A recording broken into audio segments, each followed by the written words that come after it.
Yeah, it's good to have you today. Thank you for coming around. It's a pleasure having you.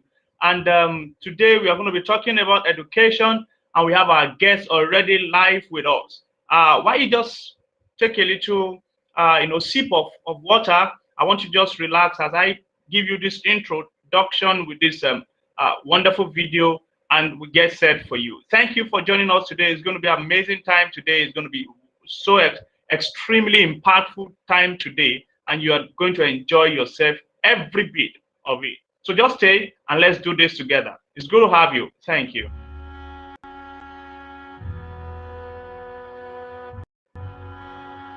When you had that third failure in a row, you think, I need to pack this in. Never. Why not? I don't ever give up. I mean, I'd have to be dead or completely incapacitated. People say you have to have a lot of passion for what you're doing, and it's totally true. And the reason is because it's so hard that if you don't, any rational person would give up. It's really hard, and you have to do it over a sustained period of time. So if you don't love it, if you're not having fun doing it, and you don't really love it, you're going to give up. If you think you're going to be a lot happier if you've got 2x instead of x, you're probably making a mistake. I mean, you ought to find something you like that works with that, and you'll get in trouble if you think that making 10x or 20x is the answer to everything in life, because then you will things like borrow money when didn't, or maybe cut corners on things that your employer will cut corners on. Or it just doesn't make any sense. You won't like it when you look back on it. If you're going to start a company, it takes so much energy that it better overcome your feeling of risk. You're going to run across a lot of rejection. I say this time in and time out. Be prepared for the rejection, no matter how bad it is. Don't let it overcome you or influence you. Keep on going towards what you want to do, no matter what. No matter whether your bills are paid, not paid, someone says no 1,000 times. Again, go back to be as enthusiastic on door number 100 as you were on door number 1. I had to convince myself that I'm gonna make it. Regardless of how people felt at that time. And what it does is it makes you feel like, well, it made me feel like there's gonna be points that people are gonna mistake my confidence for arrogance, because they don't understand the process I went through. Mm-hmm. And how much I had to believe in myself in order to make these things happen. I feel like you can will yourself into a good space. Mm-hmm. Things that are meant to happen will. And if you believe in yourself enough, you can help yourself learn.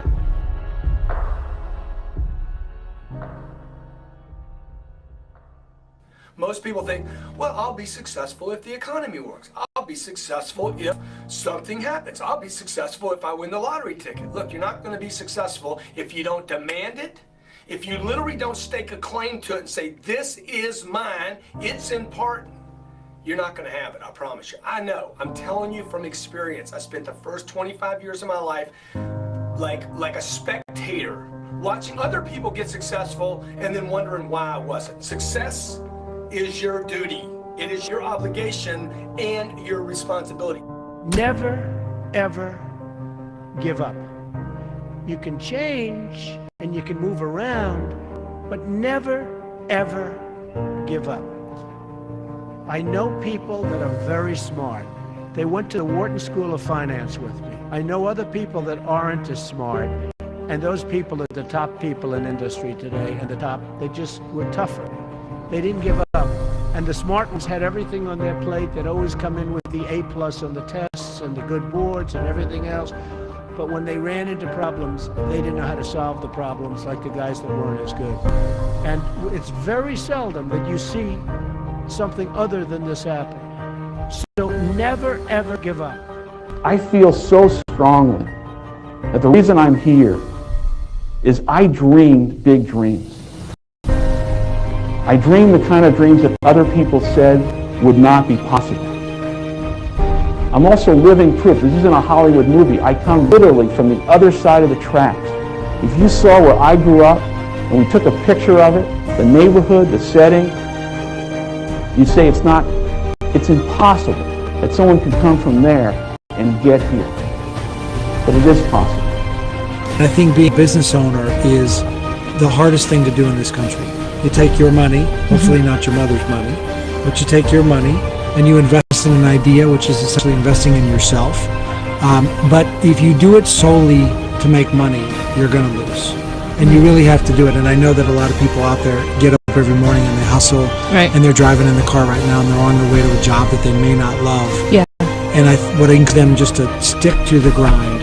If you don't believe in yourself, if you don't believe that you can overcome obstacles, if you don't believe you have the work ethic, if you don't believe you have the inner confidence to project to other people, it'll never happen.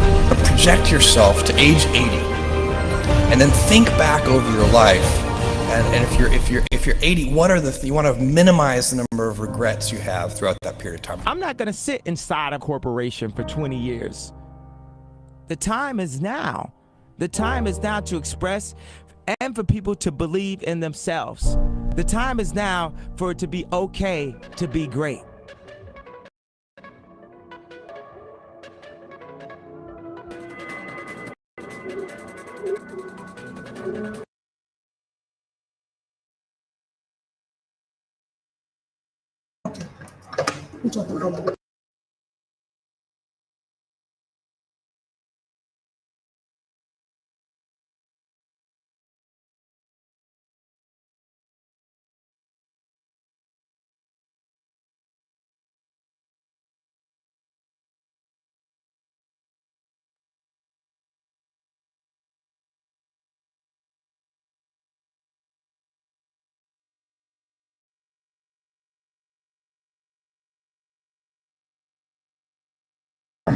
I can't hear you.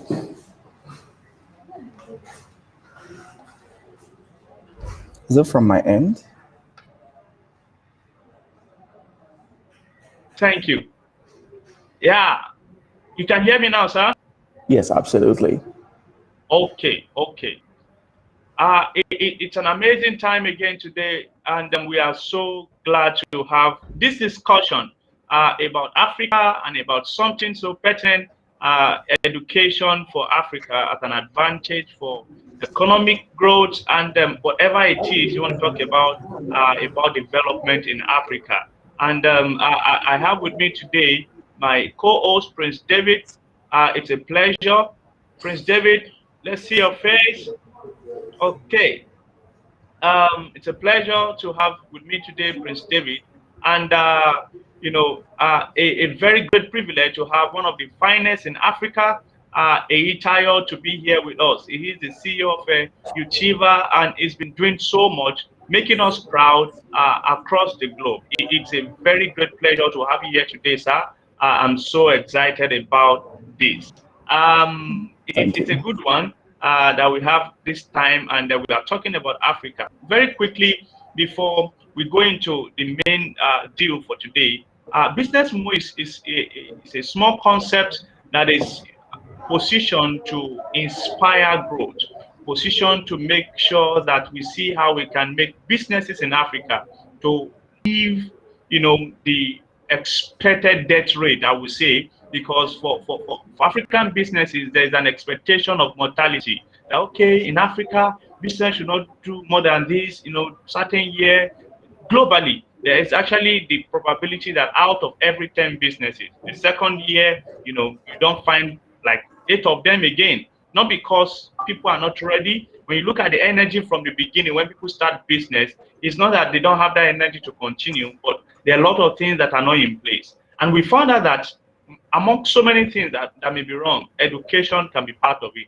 And then that's why we're having today's session, and it's about education. So business MuMu is actually about helping to reduce business waste by, bringing the focal lens on, okay, hey guy, look at what you are doing. If you have done this, you not have had this business waste that's now leading to a weight pulling down the business and making the business not do well. So I'm so excited today that we're going to be having this discussion, and a lot of people are already waiting to hear from how, your experiences, how it has been, and all of it like that. One thing that excites me so much is that we don't have, the gray hair, so to say. People come around to come and discuss with us. It's not something people cannot relate with. and that's the pleasure. You can really relate with it, and people can say, yeah, I think I've been there, and this is the thing. So it's good to have you today, sir. You're welcome. Briefly, can we just meet you? Absolutely, absolutely. Thank you so much. Thank you so much, guys, for having me. My name is Itayo. I lead the Utiva team, background in tech learning. What we pretty much do here is to help people learn premium technology skills. I will do a quick check. Can you hear me well? Very well. I can hear you. Okay, good. So what we do here is to help people learn, premium technology skills, from data science to product management to product design to cybersecurity to cloud computing to, everything technology skills. I have a background in international development, worked with Creative Associates as a project manager and a product manager in the United States. Got a master's in business strategy in the UK, and as an entrepreneur now, I am here leading, Utiva, and hoping that we can build Utiva into something more substantial for the African continent here. Beautiful, beautiful. Let me tell you something today. I've always liked, to read from you and to hear from you. One of those things I've noticed about you is the ancient touch. You have this kind of old man feel, when it comes to bringing out stuff and all of it like that. And it's really been very, very interesting for me as a person. I've gained so much advantage thinking like the old people, even amongst my mates, because it makes you to be able to apply the brake where necessary. You are not excited like the young people, the exuberances and all of it like that. Okay, I think this is what we are up to, and all of it like that. It's really, really interesting to watch you, and you have been a source of huge inspiration. I can say that. Yeah, I think my co-host is around now. You're welcome, Prince David. Yeah, good morning, sir. Mr. Ita, good morning. Thank you. Good morning. Yeah. I think it's my network or something. Our special guest would like to hear from you, Prince David, very quickly, while we go on.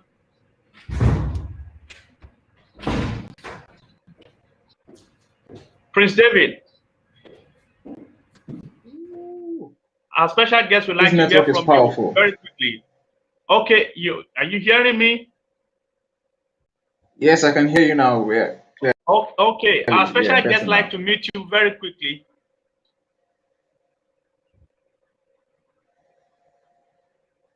So what did you hear me say? Okay.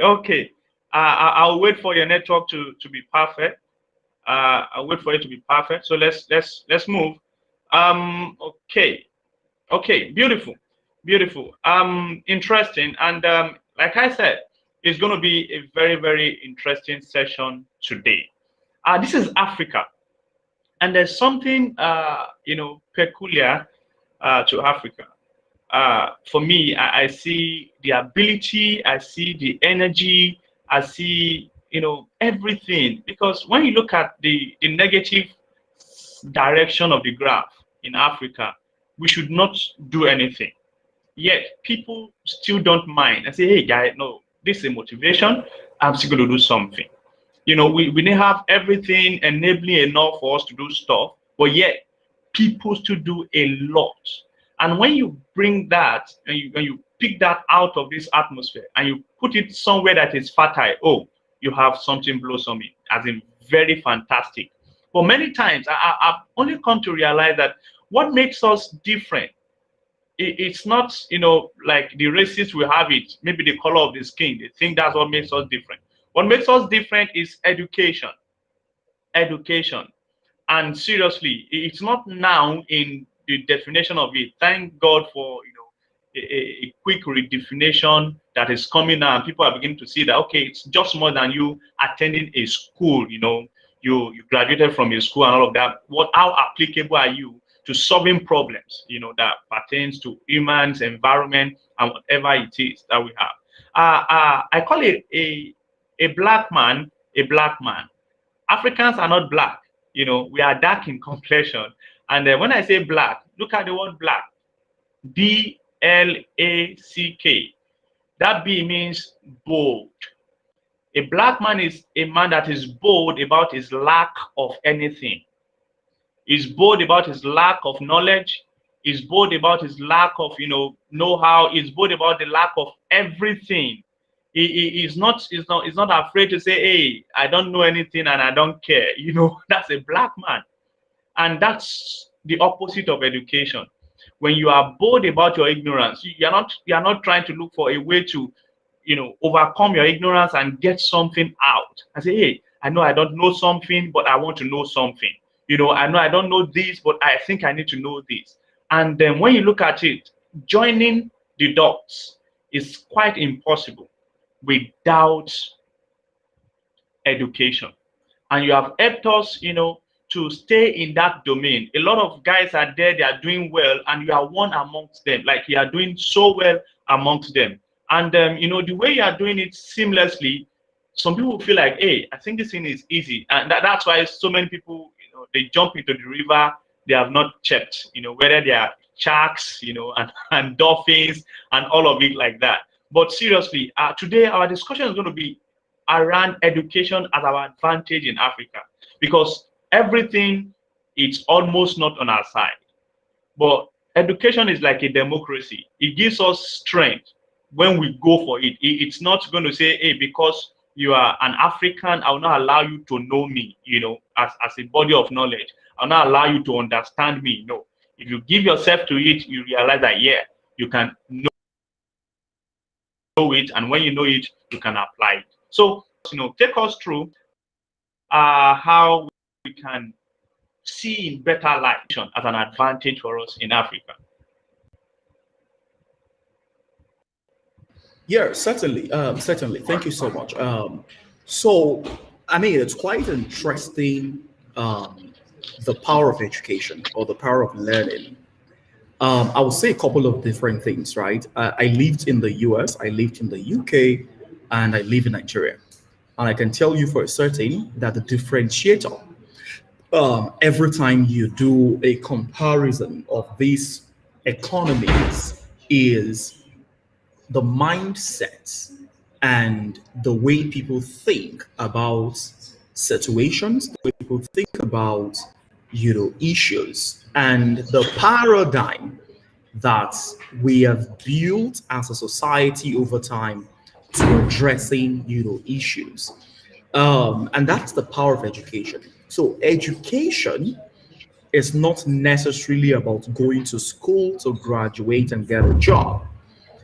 Education is about learning to become anything you want to become, to become an entrepreneur if you want to be an entrepreneur, and a successful one at that, to become a sportsman, to become an activist, to become a non-profit professional, to become employable.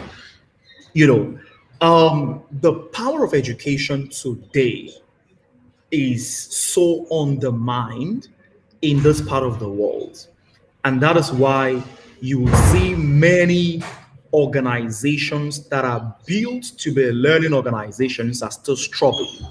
Why? Because from the government to individuals to corporate entities still do not, understand to the maximum of it, the value of investing heavily in education. And that is why you see how dilapidated and how destroyed our institutions of learnings are. Why? Because even the private sector hasn't come to the realization of why we need to invest heavily into learning. And that is why some 5 years ago, the younger version of myself predicted that if we don't invest in education, foreigners will take our jobs, as a continent. And today we're beginning to see that happen. Maybe the foreigners are not taking our jobs, as an individual to individual match. But one of the things that we are seeing is that people are more comfortable with outsourcing problems to foreign organizations. I can tell you for free that a larger chunk of technology companies in Nigeria, the products are not built locally. The products are built by some expatriates, by some folks abroad, and all that. And they don't mind paying in dollars. But the challenge with that is that today you can have your way around it.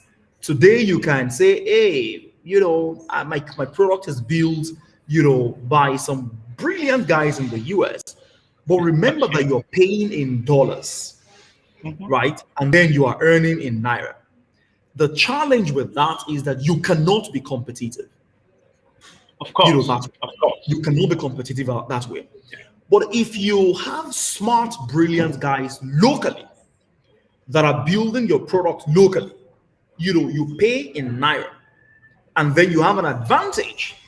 The advantage you have is that you can compete, because you're earning in Naira, and then you're also paying in Naira.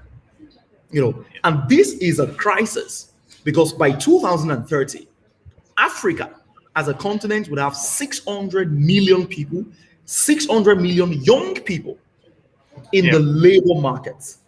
600 million young people. That is bigger than China.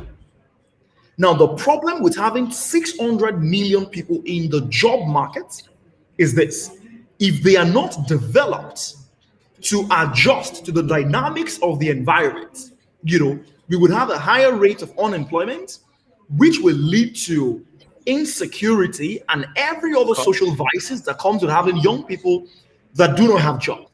Now, if we are able to train this 600 million people, if we are able to train them and equip them, the advantage for us as a continent is that we would have a market that is flooded with smart people. And basic economics says that when there is scarcity, the price of a commodity increases, right? So what would happen is this: when you don't have talents, the prices of talent would increase. And that is not, you can't be competitive that way. You cannot be competitive that way because you're paying excess for a talent. So your competitor in the US pays $1,000 for a particular talent. You in Nigeria, if you pay that same $1,000 for that same talent, remember that you don't earn in dollars. So you're not competitive. But if you build our own talent locally, smart, brilliant guys, the value is that when the quantity of a commodity is high, the price of that commodity increases. Come down. So if we have a huge volume of smart, brilliant young people on this continent, the value is that the price of talent, which is the price of labor, as one of the factors of productivity, of production, would reduce.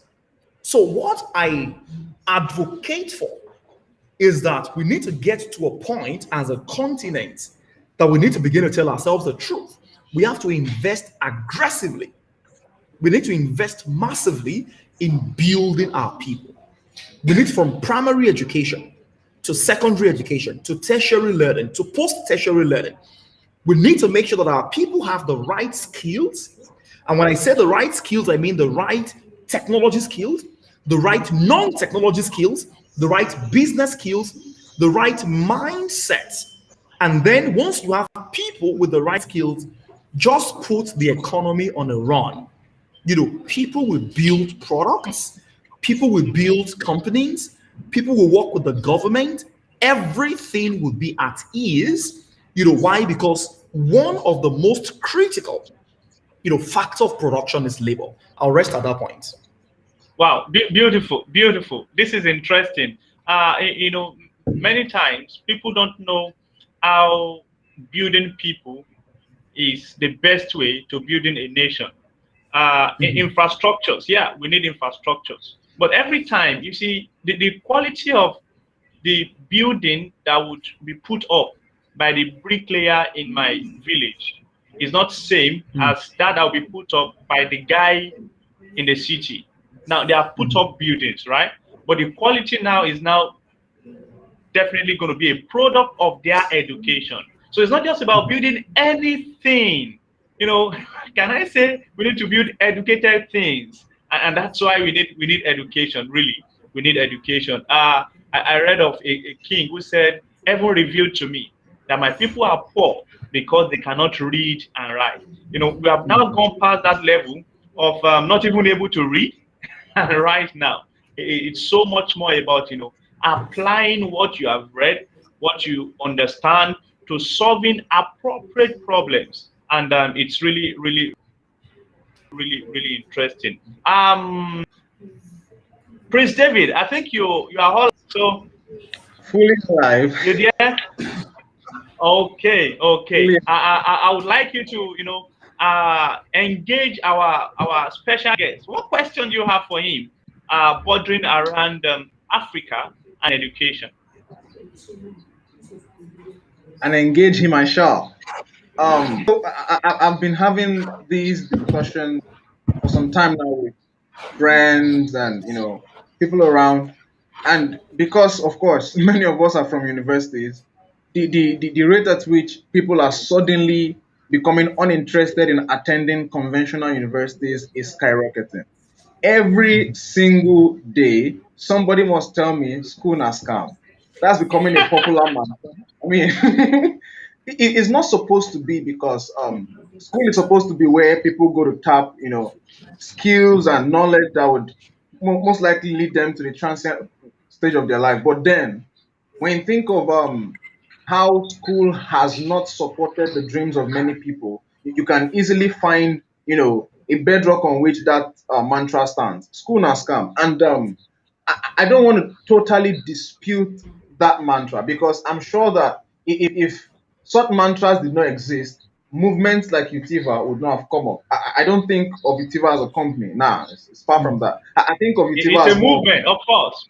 It's more of a movement, because when you think of what Google did something recently where they can train you for a short time, and then if you pass, you know, some level of aptitude that they can have, to bring into their workforce and begin to work for them without a university degree.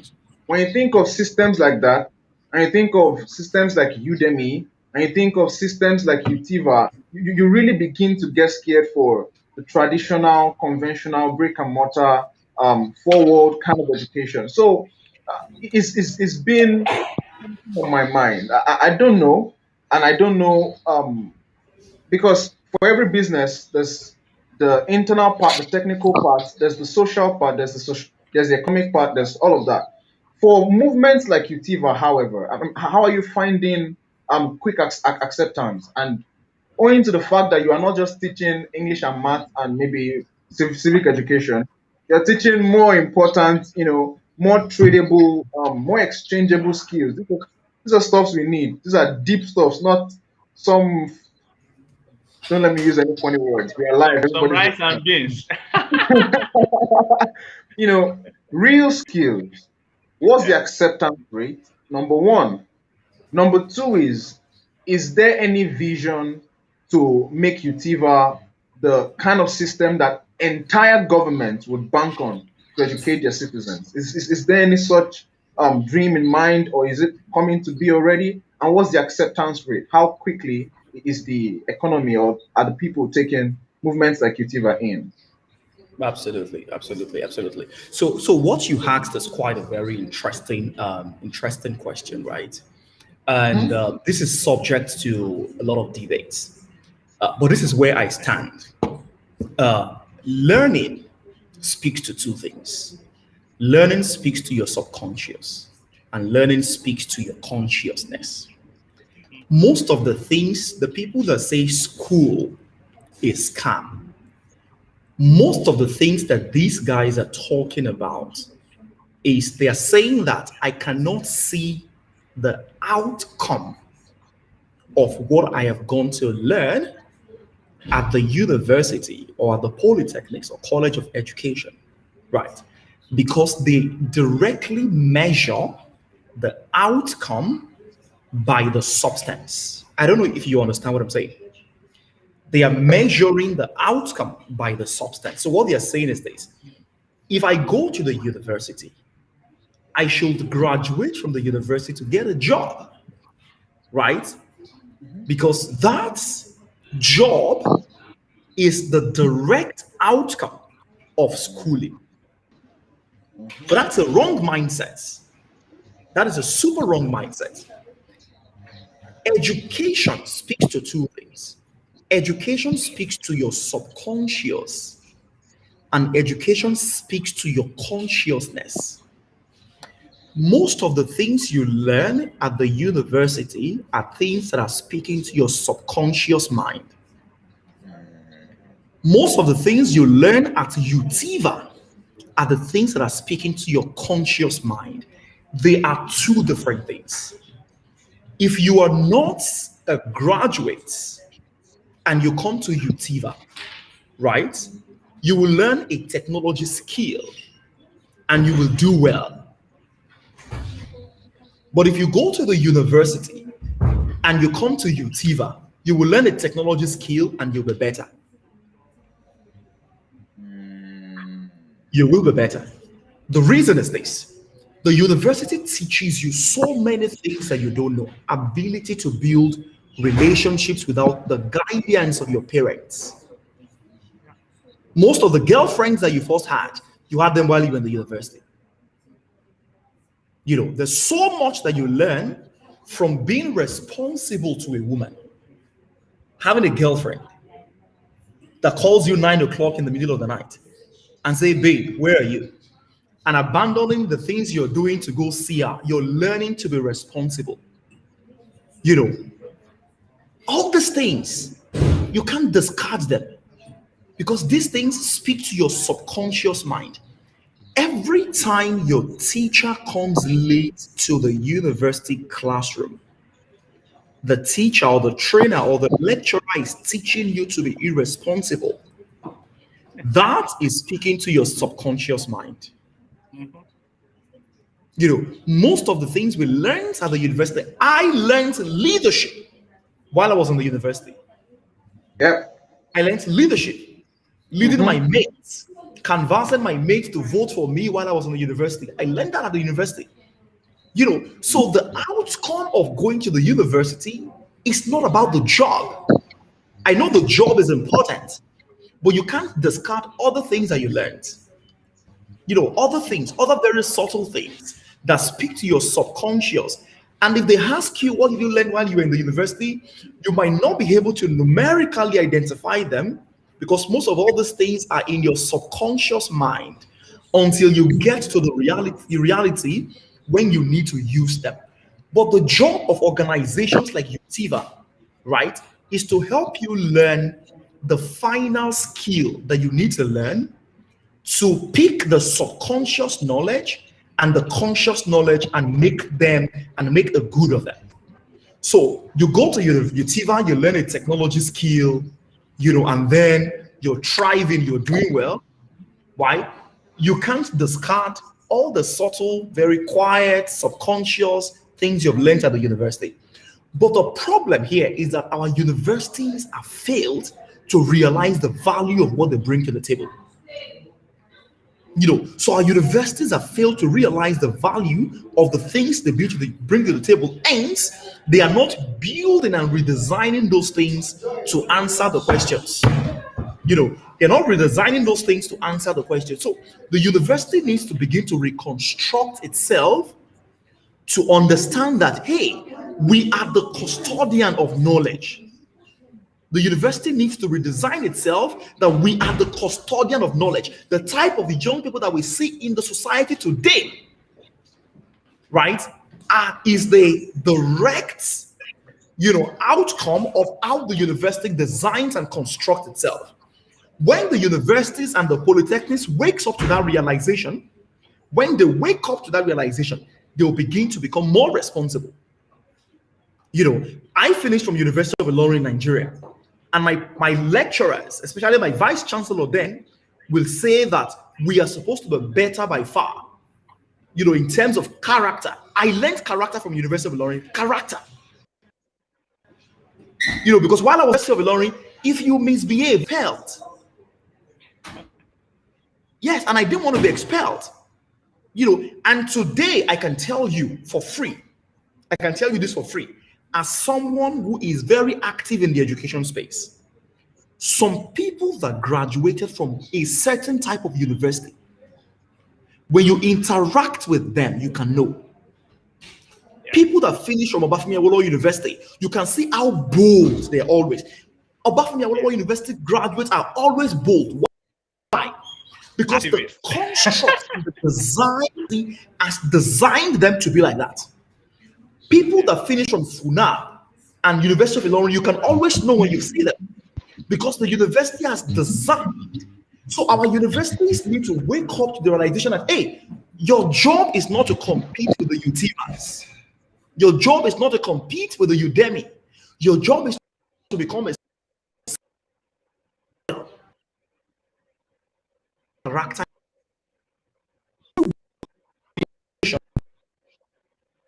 We will build people with skills and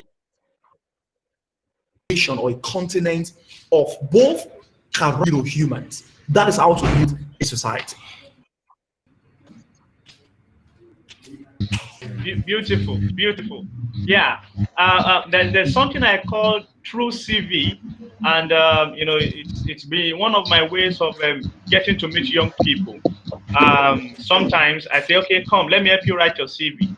Now, when I tell you that, I only want to assess the contents you've got, and I want to point you to the direction that, okay, what you actually need is more than a job. You need a working life. Like, okay, what do you have to bring to the table? Now, if you were the CEO of the company, would the company be able to pay their staff after 6 months? Can you employ yourself in your own company if you have to, stand as a recruiter? And that made me to come up with another meaning for the word CV. I call CV character and value. Curriculum vitae, character and value. And it's simple. That's just the combination. And what I've come to realize is that, like school, like people, you are just on point. When you talked about how people behave differently with respect to where they graduated from. I finished from FUTA, and then it's obvious. It's obvious. And we have people around like that. You can say, hey, this guy, I know where you finished from. It's not that they want you to be like that. It's a subconscious part of the education. They are unknowingly going to be like that because of where they are coming from. And that's,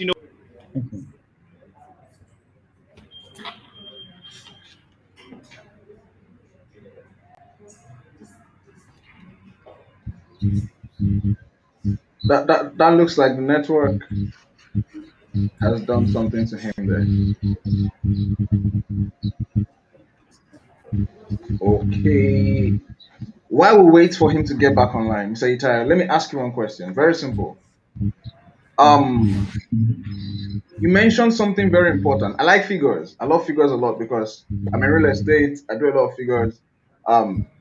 Plus, I do a few other things that have to do with figures. You mentioned 2030. You mentioned 600 million young people. That's a big figure. I mean, that's a really big figure. How is Utiva working to ensure that at least, or what percentage of this 600 million people are you hoping that the platform will be able to train? There are a lot. I mean, there are Nigerians, the Ghanaians, the people across various nations, and then you must speak a common language. Every single one of them.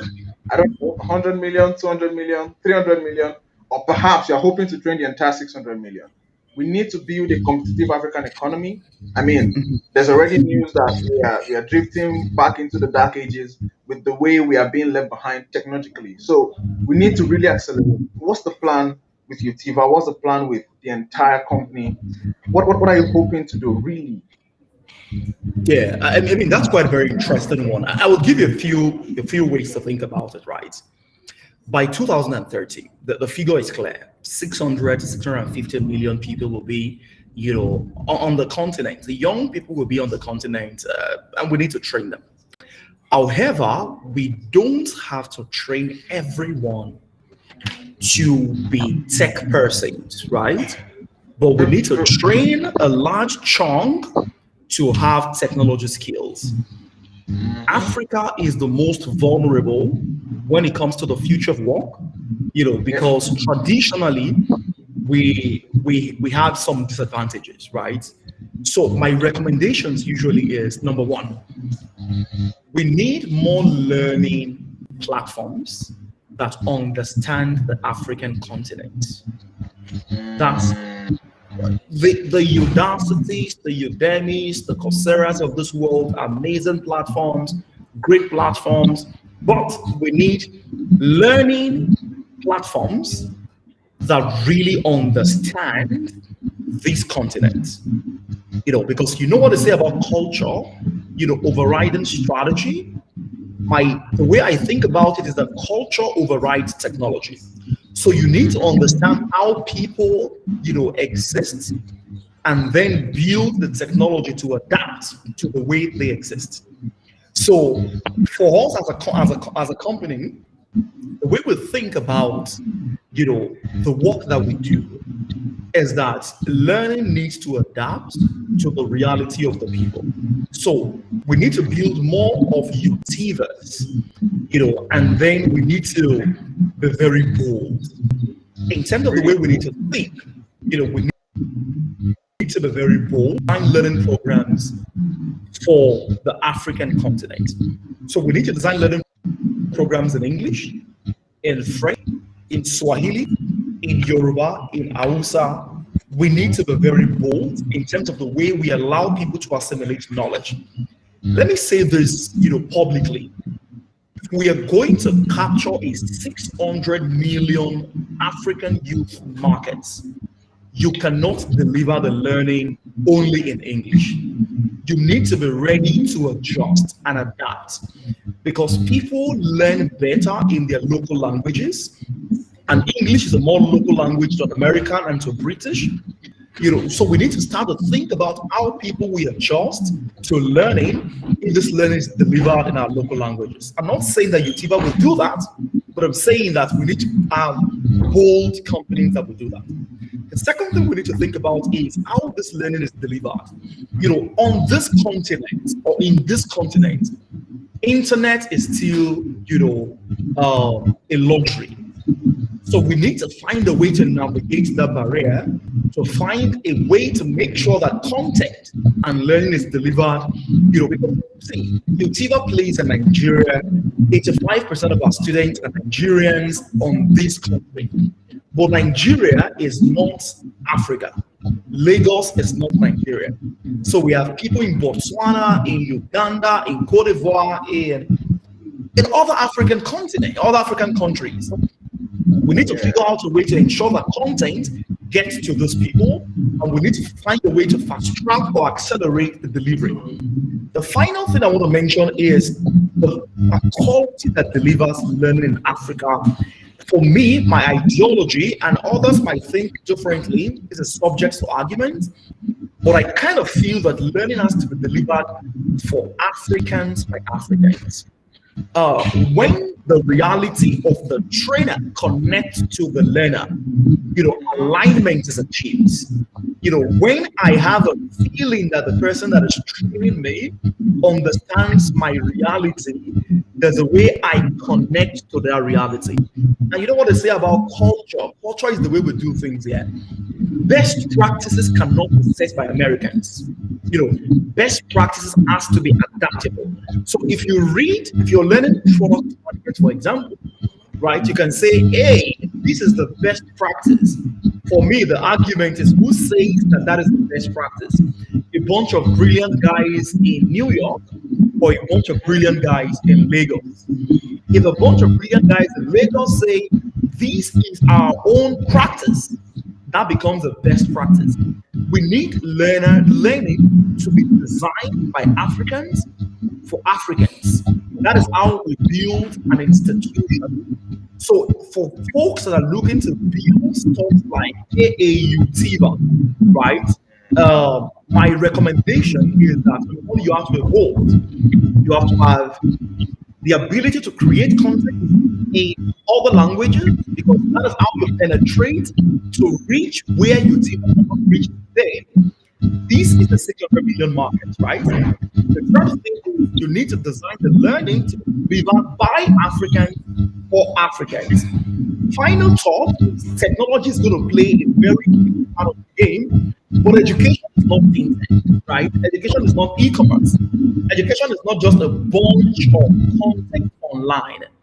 There's so much in terms of the way it is designed, the thought process, the people that are delivering it, the trainers, the content, the model, the curriculum. There's so much in education than just technology. So as much as you're thinking about technology to fast track or to accelerate the delivery of the content,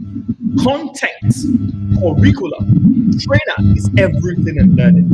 You need to think about that from the impact side of the entire model. That's the way I kind of think about this. You know, the way you say it, you say that's the way you kind of think about it. That's actually an extremely deep way of thinking about it.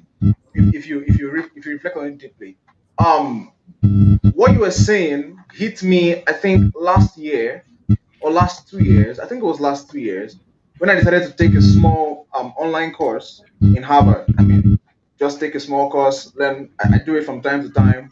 Sometimes I'm just bored. I just go on LinkedIn and I watch a 5-hour course straight without stopping. I finish it and I feel, ooh, you know, those kind of power sessions are very, very good for me. But then I was taking the course and it was a business course, and I think it surrounded or was bounded around education in emerging economies. Now, Africa, no, let me say Nigeria is an emerging economy, at least by economic standards.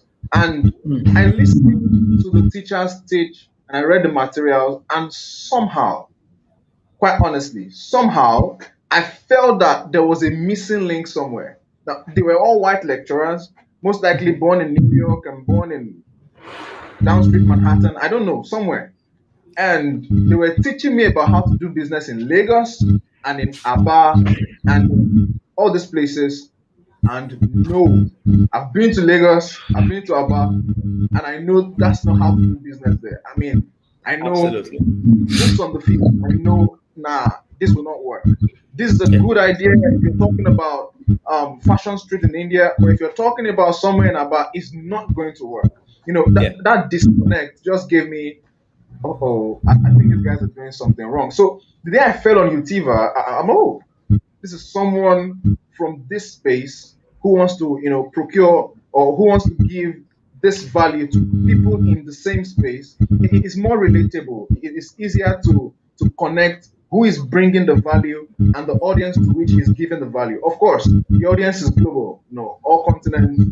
But the fact that this person has, don't let me say, early training in this space, it's very easy to understand and connect with what those people in the same space can connect with. For example, there was a time I do a lot of, I used to, now I'm very indoor, I'm doing a lot of work. But when I used to do a lot of talking, it dawned on me one day that if I really wanted to communicate to, say, a group of prisoners, people who were behind bars, and I wanted to inspire them, the fastest way to do it was not to go myself. Of course, I've never been behind bars. That's an achievement. But then it will make it very hard for me to communicate very intrinsically with people who are behind bars. So if I find one person who is currently behind bars or who was behind bars, and I inspire him well enough, this guy can, help me translate all of this inspiration, all of this value to the people I really want to talk to. It's the idea behind how many economies have risen. Economies like China and like India.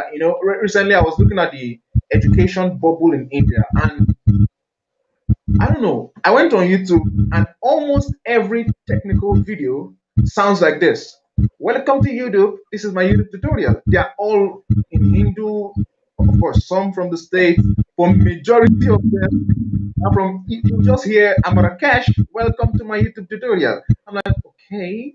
And this just continues on and on and on. Yeah, We live in absolutely. an amazing continent too, but I really feel that we need movements like Utiva. I mean, when I say movement, I'm not mistaken at all. I really mean movements like Utiva. You know, it's extremely amazing. I think now that ArkoFGod is back, let me just hand the mic back to him. Was delivering something before his network cut him off. Wow, it's good to be back. It's good to be back. Thank you for holding for. Thank you so much. I was only talking about how we cannot, disengage who we become from where we are coming from. Yeah, but as a matter of fact, and everything, we are what we eat, and that's education. You know, you live good. You know, if you are feeding well, you live well, and what is it that you are exposed to? That's education, basically. Africa, it's a very I'm expecting that we'll be having questions for our special guest. But while we wait for the questions for our special guest, there's something I quickly want to bring to notice. When we look at it, by 2050, that will be the third largest country in the world. By projection of what we have now, all things being equal, and seriously, we have that population, and very soon, just like a special guest talked about, 600 million workforce. It's not a joke, coming from Africa. Capacity we have. That's always the energy that we have. When you go to produce a pen, you can find different prices, like up to 10 of how to produce that pen. Tell you $1. Somebody tell you 50 cents. Somebody can tell you 2 cents. You understand? It's different because there is so much. There's abundance of labor. People are coming. They tell you we can do this for you almost for free, and that's giving them the edge they have today. Apple designs in California, and they produce in China because of the labor advantage that they have in China. Everybody is going to China to produce today, not because China has the best technology,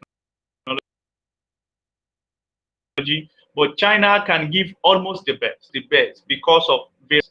Our guest is on here. I think he's trying to connect. So, looking at it, we got how to take advantage, because we have the numbers, and I hear him the other time. Okay, he's back now.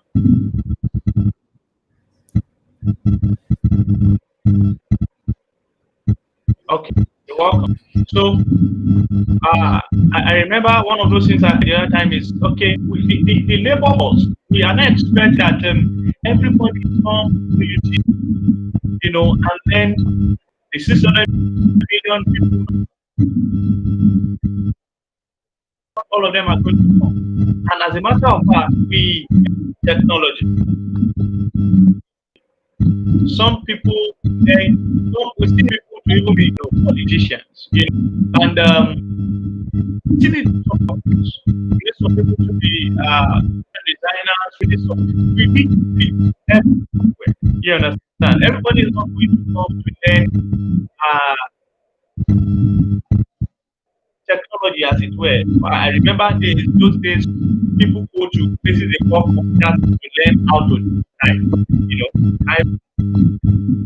navigate. That's now become you now. Almost everything can type without using mouse. If you have some of the people we have around, the young people we have around today, now only a few of them know what navigation is. But there used to be a time that we certificate on how to use computer just because you can use navigation. So there was a time that certain programming languages are like you need to be like a professor to be able to handle them. But now, see, some of them, they won't tell you, hey, good less. We do stuff. And you know, you don't need to break your head. And gradually, like, we are bringing the average person to certain level of education. Now, what is to certain level savvy in this generation? To certain level, everybody, you know, for you to be able to operate your Facebook account, you can operate your LinkedIn account, you can know certain level of technology science, at least you know about it. But going forward, in Africa is a lot of, but what I've seen is that we have not had education as to become part of our culture. Ooh. Hey, that was unprecedented. Hey. Exactly what we're talking about. Internet. You know, connectivity has been one of our biggest issues doing business with thus far. And just like every educator, we have a problem with, you know, not having the right infrastructure to do this education. We started because, or he started, I wasn't there. He started because he wanted to reduce the business mortality rate. I mean, the numbers were just going up every day, businesses dying like, I mean, Christmas, I don't know, businesses dying day in and day out for different reasons: lack of expertise, lack of counsel, different reasons. That was why we came up. Here we are. We're delivering value. Internet is, you know, hopefully all of this will get better. Hopefully, and you know, we're also looking to expand the many spaces as possible. As many spaces as possible. When you think about what the Japanese did in reducing waste, and you bring that concept back into education. If you've read the business MuMu brochure, you would have seen all of that. Muri Muda, the waste, reduction of waste, drastic reduction of waste. You know, back then, the Americans used to produce more TVs every year than the Japanese. And then suddenly, Japanese implemented some strategy, some structure that made it easier because of the reduction of waste of time, waste of people. Oh, it's back. Reduce that waste, produce more, become bigger. ArkoFGod. Thank you so much. I think I can explain why it's going on, because the connection strength here is pretty cool.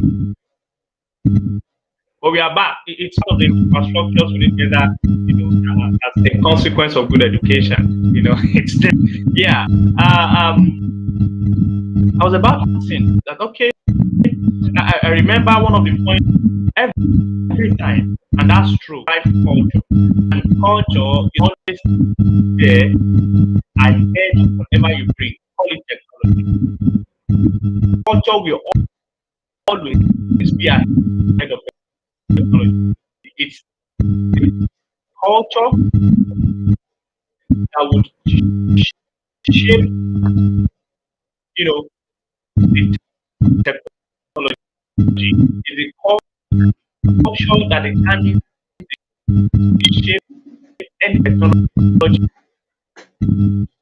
would come out with in any place, you know, whatever people with respect to place, with time and people. The culture. Woo. Now, amazing. Okay, let me just you've been to the UK, you've been to the US, you've been here in Nigeria. Um, and we have this, cultural shift across climes. You move out of this space, you meet something different. You move out on that space, you meet something different. There's something about the Americans that makes them learn the way they learn. There's something about the Chinese that makes them learn the way they learn. I mean, I've been investigating the Chinese for God knows how long. I've been looking into how they educate themselves and how they are so good at math. And I discovered that historically they really didn't have problem with hard things. They like hard things culturally. They like to do hard stuff. Chinese monks sometimes take walks for 2 years. They're still walking. There was a Chinese monk that trekked, I think, across maybe 5 countries or 6 countries. These are things they've been doing historically. They just do it for spiritual reasons, for psychological reasons, sometimes for physiotherapy reasons. Just do different things, weird things. Across this climes, you've seen the cultural shifts, and I'm sure that by now you might know what is responsible for some kind of outcome in some kind of economies. Usually, culture is not imitatable. You can't imitate culture. But if peradventure you were going to advise someone like me, say I was a 16-year-old or I was a 14-year-old growing up in a space like Nigeria, and you wanted me to change my habits and change the way I do things, take on a new culture of learning, culture of work, what kind of culture would you have me imbibe? I mean, what would you tell me? What would you just hit me, whatever it is you've seen somewhere, you felt somewhere that you just feel Nigerian young people really need. I honestly want to hear it. What exactly? Yeah, I mean that's quite a very intelligent one. If I had my opportunity, I would actually advise. I'm getting a lot of noise. I think it's a feedback noise from your end. You might want to mute. Okay, yeah, this is good. So if I had my opportunity and I would to advise and to recommend to a young Nigerian, I would say that if you can relocate, you should. If you can travel around the world, you should. If you cannot, I would say that you immerse yourself in opportunities that give you the advantage to connect with people from other culture. Because we have some cultural elements in this part of the world that is absolutely derailing, that we need to certainly change. And I also don't think that these things are natural. I think these are cultural norms that we have formed because of where we find ourselves. The culture of not being timely with things that we do, right? So over the years, we have said this is the way we coordinate timing in Africa. So we gave it a name, African time. It's not an African thing. It's not an African thing. It is because of this. When you find yourself in this country or in this continent, some things just happen. Some things just happen. Sometimes even when you try hard to leave home very early, in this part of the world, when it floods, there is a total breakdown. You can't move. So it's not an African thing. It's because of an infrastructural lag, because we are not educated enough to respect people's time. And I mean, I have had the opportunity to go meet a governor, and 6 hours after the time given to me, the governor was still locked in another meeting. And well, it's a governor. I can't speak against him. But trust me, when you're a governor in a Nigerian state, it's also difficult for him to, because a community issue might have arrived that have locked him down. So it's just a crazy space to live. You know, I had an opportunity to interview a particular young lady. I think this was 2018, and I asked him to come to my office. She came in 30 minutes before the time, and my operations lead then wanted to cancel the interview and send her back home. And I said, bring her to me, let's have a conversation. I said, why did you come late? And then she said, while she was on her way, she ran into an argument with a bus conductor that threw dirt on her clothes. So she had to go back home to change again and come back to the office. So you can say, oh, you did not keep to time, you did not all this, but hey, she had a situation that can only happen in Nigeria. You know, I mean, you can't experience that if you live in the UK. Trust me. You can't experience that if you live in the US. Where is a bus conductor in London that is going to embarrass you? So when people say, so the culture in this part of the world is not because we are bad people, but it's because it's just a very unstructured, unorganized, you know, society. So we need to begin to organize our society. And what is the benchmark is the question on my mind. If you don't know what a structured society looks like, you can't organize an unstructured society. So as many young, brilliant brain, I usually recommend travel. Go see other countries, how they organize themselves. You know, take one or two things, learn a few things from them, bring those things back home. But unfortunately, when people relocate in this part of the world, they just japa and never want to come back. You know, but I mean, I have a 5-year visa in the UK. I was given a UK Global Talent visa. I could as well live in London all my life. But what I usually tell young people is this. Think about this, as many young people that are listening to me. The plan A, which is your own country, was bad. So you looked for plan B.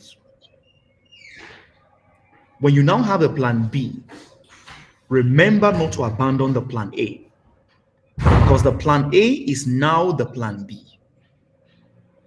And you would need a plan B again. Just the same way you needed a plan B to travel.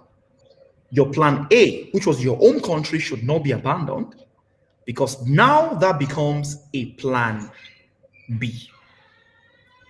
The day other countries will wake up and they will do Nigeria must go for us. You know, we've done it for Ghana. We did it for Ghana, right? The day other countries will do Nigeria must go and they will send us back home.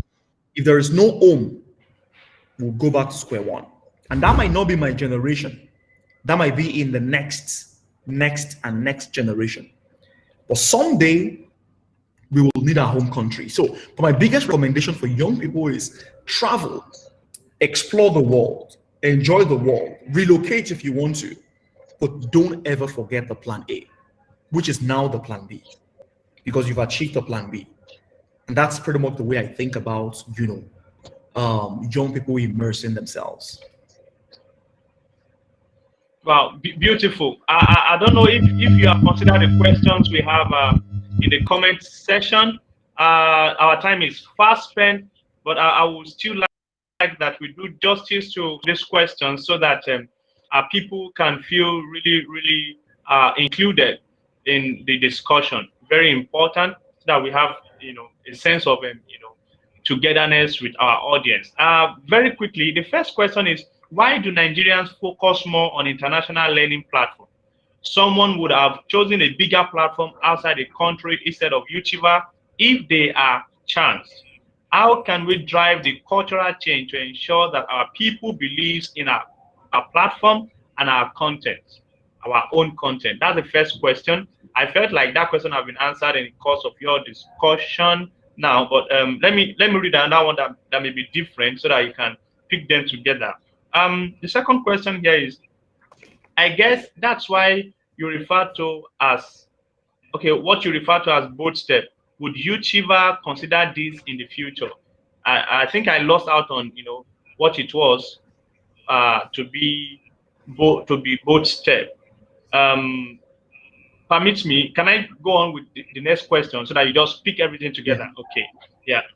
Now, indeed, what would this one did not end with a question mark, but let me feel. I just want to feel it's a question. Okay, indeed, what would be a bold step? Okay, there's supposed to be a question mark there. So, say I'm looking to build an African-wide platform. Do you agree a simpler model would be to create one where communication would be in English, and a complex business model that captures almost all languages in Africa might be very expensive and not likely pay back? I might be wrong though. Okay, I think we are getting some sense from all of this. Okay, another question is this: what can Nigeria government really do to improve the educational system in Nigeria? Most students are not switching to the online space. What can really be done? Okay, okay, okay. I think we have more questions. Okay.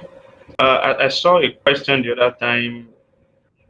Sorry, I think the disconnection is not allowing me to project the questions straight up from my desktop. I only have few that I could still label here. Okay, yeah. The next one here is: young people need to make their investment in their home country first before they start traversing first, okay, to other countries. Wouldn't you say? Okay. I think I wish my questions can be answered. I need to go for another meeting. We are sorry.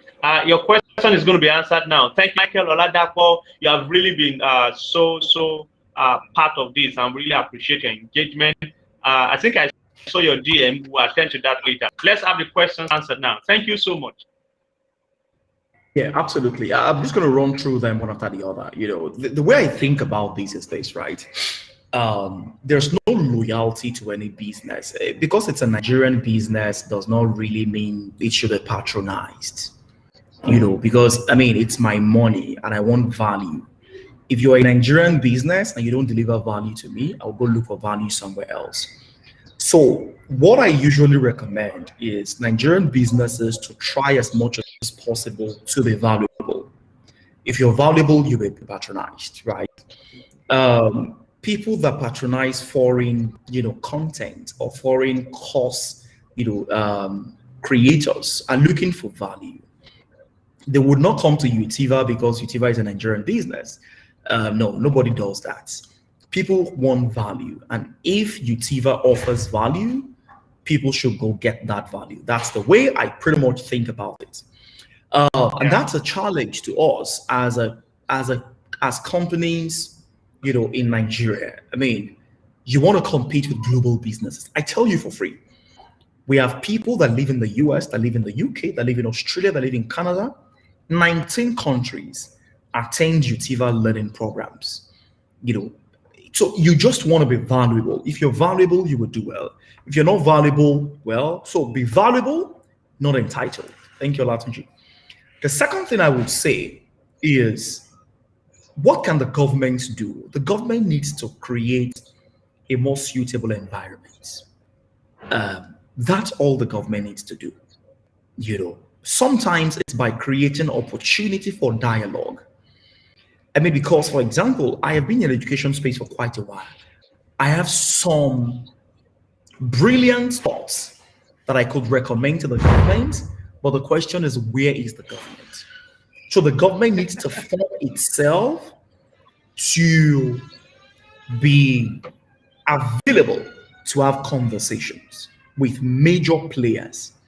So if you look at the Lagos State government, for example, Lagos State government is very big on dialogues.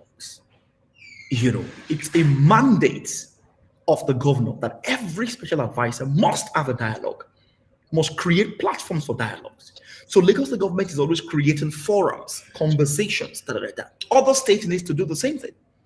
My friend, the Honorable Minister of Youth and Sports, your state, One of his mandates was to create platforms for young people to dialogue. Yeah. You know, to dialogue. We need to create platforms for dialogue, because it's in the dialogue that you understand the pain of major players. I have my pain as a major player in the education space. Other players also have their pain. So, but when the government creates a platform for dialogue, people express their pain, and then the government can go back and say, hey, we didn't even know that these guys have this pain. Let's implement. You understand my line of thoughts? There's a question here, and that's the last one I'm going to address because I also need to run. There's a question that talks about, you know, the scale vis-a-vis the return on investment. You know, for me, I kind of feel that you need to be very intelligent and data-driven in the way you think about your business. Don't launch a new language until you're sure that there's going to be a return on investment.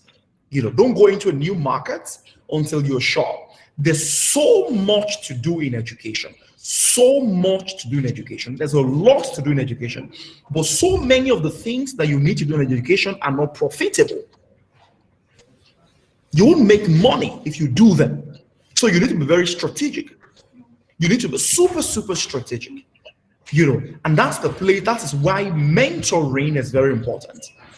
You know, I try to mentor younger people that are launching education startups, and I see the value, but I just don't see the money. So I want to help them reconstruct so that while you are creating the impact, there's also a path to profitability. You can make money. I don't know if you understand what I mean. You know, why the impact is important, you need to have the path to profitability. The path to profitability. Otherwise, you know, you will get tired. If you cannot make 100 million, 200 million, 500 million, a billion from something, you know, your demand will increase. You need to pay your employees. You need to pay the guys that are volunteering for you today. You need to pay for data. You need to travel. You know, cost of flight is not reducing. So you need to have a clear path to profitability. As you think of scaling, we are moving to Ghana, for example, as a company. We just hired a business manager to help us supercharge the Ghanaian market. The first question I asked is, show me the money. You know, how are we going to make money in this market? If we can't make money, it's a waste of my time. It's a waste of your time. It's a waste of my team's time. The impact is good, but impact gets wearied when there's no money. So be data-driven in the way you think about, you know, launching new products in the education space. Thank you so much.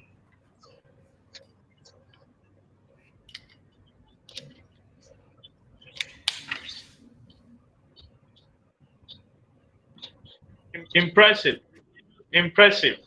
Yeah, show me the money. If you're not showing me the money, you know, we are not going anywhere. That's interesting. Yeah, we have business MuMu platform as you know, that loudspeaker.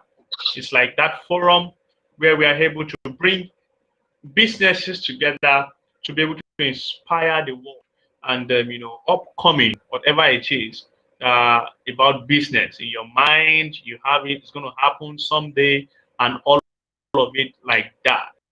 Okay, brilliant. Hello, Itayo. I need your intervention on concluding my product management program with your outfit. I would be grateful if you reach out. Okay. Wow, beautiful time we really have here today. And I want to really appreciate everybody who has made it to be here.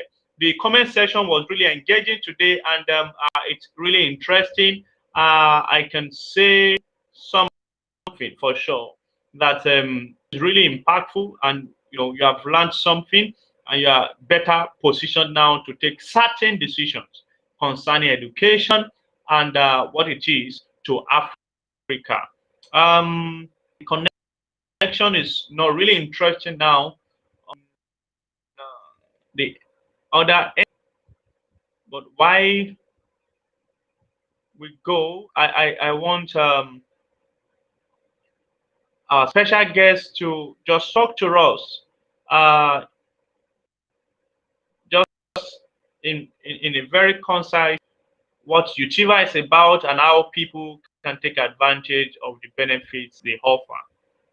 I guess so.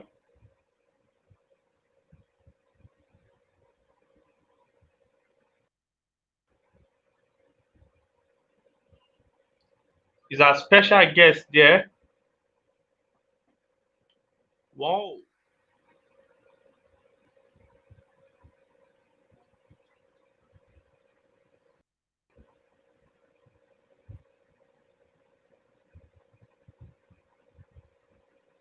Are you there, sir?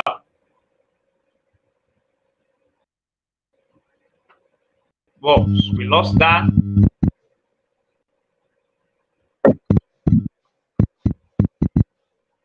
I'm assuming that the network has gotten to him too.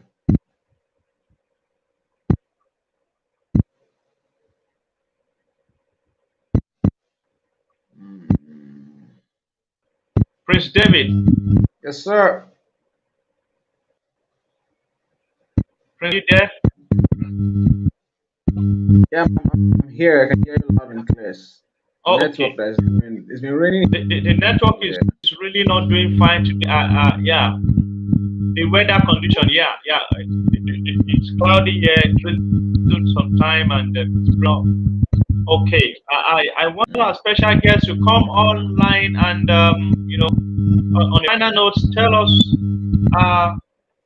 how we can benefit from Utiva as a community of people. What they have for us and all of it like that. Oh,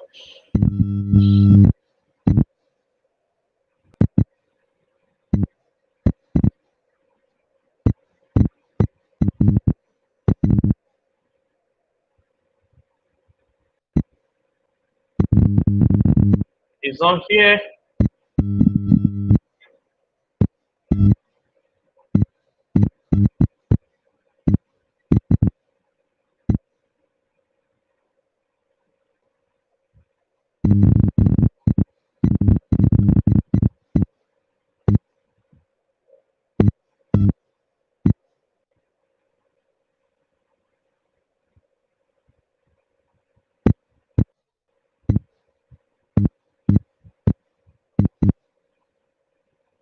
While we wait for him to join us, let's have this on the screen.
The network is not doing really well. Let me just again see that on the final note as we go off today. Prince, did you enjoy yourself at all? Amazing time. I mean, education is one of the things that make me. These conversations that we're being there, many of them are about the school and scam thing. So I'm obliged to enjoy today's session. It has to be enjoyable because Number of things I've jotted here. In fact, I never heard the figure before, 600 million. Now that I've heard it, a bit more aggressive on pushing people to really gather the necessary skills. It's extremely important. Extremely important.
I think we have to go now.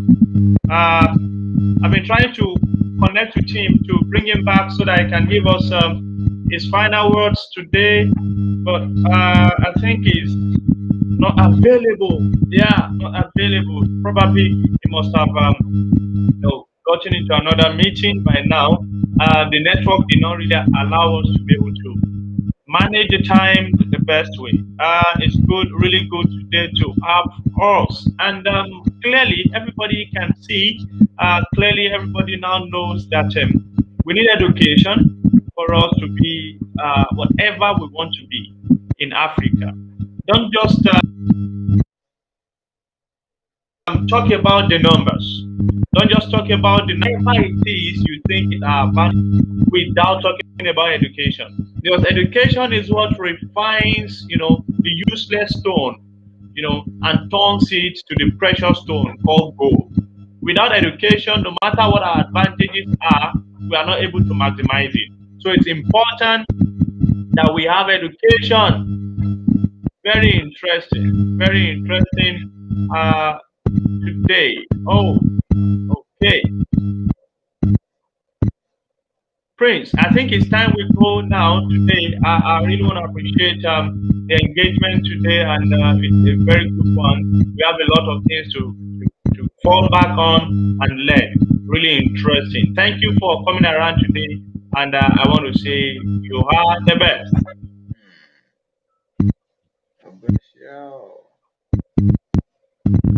Can you hear me at all? The network is really not interesting. Yeah. I can hear you clearly. I can hear you clearly. Thank you so much. Okay. Help us say, bye to our people as we go today. Oh, amazing. I love saying bye-byes. It's been an amazing day, fantastic day. I enjoyed myself so much. Extremely illuminating session, especially because of the topic and the subject that we had in focus. And for everyone who joined us, thank you. From whatever country, thank you. I'm sure some had to take maybe breaks from work. Some had to take extra data to be with us. All of these investments in the right direction. And thank you for making these investments. And also thank you, ArkoFGod, for not being inconsistent. Thank you for staying put. Thank you for bringing all of these people our way. And for us at Business MuMu, I think ArkoFGod will still want to say one or two things. But if he's not going to say anything, from us at Business MuMu, thank you once again for joining us in this session. God bless you. Have a wonderful weekend. Thank God it's Friday. Yeah, thank God it's Friday. Good. See you later. Be right back.